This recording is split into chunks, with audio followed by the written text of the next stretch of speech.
Votre question principale. Merci, M. le Président. La ville de Deux-Montagnes a été sévèrement touchée par les dernières crues printanières.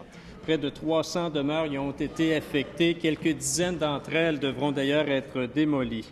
On le sait, le gouvernement a lamentablement échoué dans son devoir de venir en aide dans un délai raisonnable aux sinistrés. Un gouvernement responsable ferait cependant tout en son pouvoir pour éviter que pareils cauchemars se reproduisent dans l'avenir.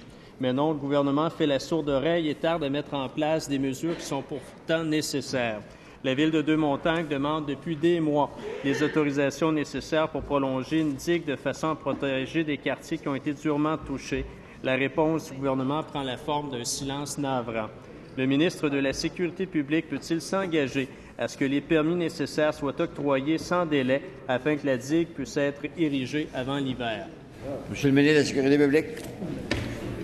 Le député ici de la CAQ parle d'une digue, mais son préambule parlait surtout des citoyens, puis c'est ça qui m'importe le plus, c'est ça qui importe le plus au gouvernement.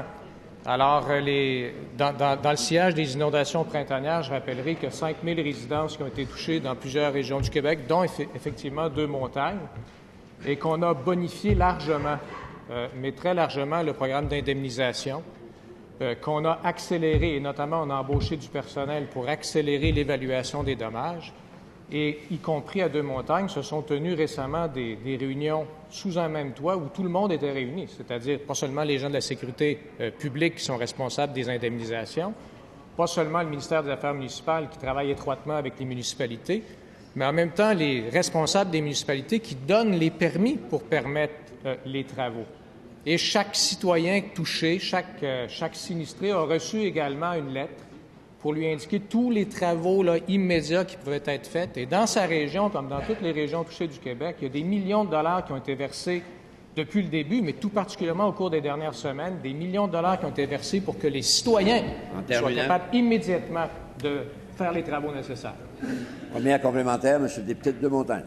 J'aimerais que le ministre évoque éventuellement la question de la digue, mais pour accélérer le processus, la ville de Deux-Montagnes a elle-même retenu les services de firmes spécialisées en environnement pour faire une analyse des impacts et évaluer la faisabilité du projet. Plus de 2000 citoyens de Deux-Montagnes ont signé une pétition pressant le gouvernement de faire le nécessaire pour son aménagement. C'est de leur sécurité, de leur tranquillité d'esprit dont il est question. Est-ce que le ministre peut enfin aborder la question de la digue et s'assurer que les travaux pourront être réalisés avant l'hiver? Monsieur le ministre de la Sécurité publique. D'abord, avant tout, Monsieur le Président, ce qui nous importe, ce sont les citoyens. On a mis tous les moyens en œuvre nécessaires pour venir en aide directement aux citoyens et leur apporter la réponse la plus rapidement possible pour qu'ils puissent retourner dans une maison reconstruite lorsque c'est nécessaire, réparée et également dans des conditions aussi de salubrité. Alors, c'est là-dessus qu'est la priorité. En ce qui concerne les grandes infrastructures municipales et les infrastructures de protection qui nécessitent d'autres types d'investissements, qui sont des investissements pour l'avenir, il y a toute la réflexion qu'on fait actuellement avec nos partenaires municipaux. Il y a eu un forum qui s'est tenu d'ailleurs récemment, c'est là-dessus notamment qu'on portait les discussions. Comment on va gérer ces infrastructures-là pour l'avenir, mais comment on va le faire, pas seulement pour Deux-Montagnes. Merci. Deuxième complémentaire, M. le député de Deux-Montagnes. Merci, M. le Président. La ville de Deux-Montagnes a fait ses devoirs et je salue d'ailleurs le leadership de son maire qui est présent avec nous dans les tribunes. Et ce qu'il fait aujourd'hui, essentiellement, c'est porter la voix de ces citoyens qui sont inquiets. Le ministre accepterait-il de le rencontrer après la période de questions afin qu'il puisse aborder les questions précises de digues pour protéger d'éventuelles crues qui pourraient survenir aussitôt que le printemps prochain, c'est-à-dire tous les millions investis auraient servi à rien dans cette éventualité. Monsieur le ministre de la Sécurité publique, pour la réponse. Ça me fera plaisir de rencontrer également le maire de Deux-Montagnes. Je rencontre tous les élus qui sont concernés lorsqu'ils ont besoin de nous rencontrer.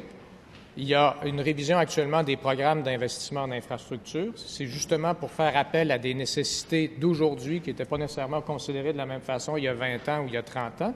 Certainement, on est en train de faire ça. Mais bien honnêtement, là, dans l'échelle des priorités actuellement, avec les milliers de citoyens touchés, c'est de s'assurer que les citoyens de Deux-Montagnes, comme de toutes les régions touchées au Québec, puissent rentrer à la maison dans une maison salubre et qu'ils soient capables de revivre une vie normale le plus rapidement possible. C'est là-dessus qu'on met le gros de nos efforts. Puis pour l'avenir, on va travailler avec les villes comme on le fait toujours parce qu'on les considère comme des partenaires.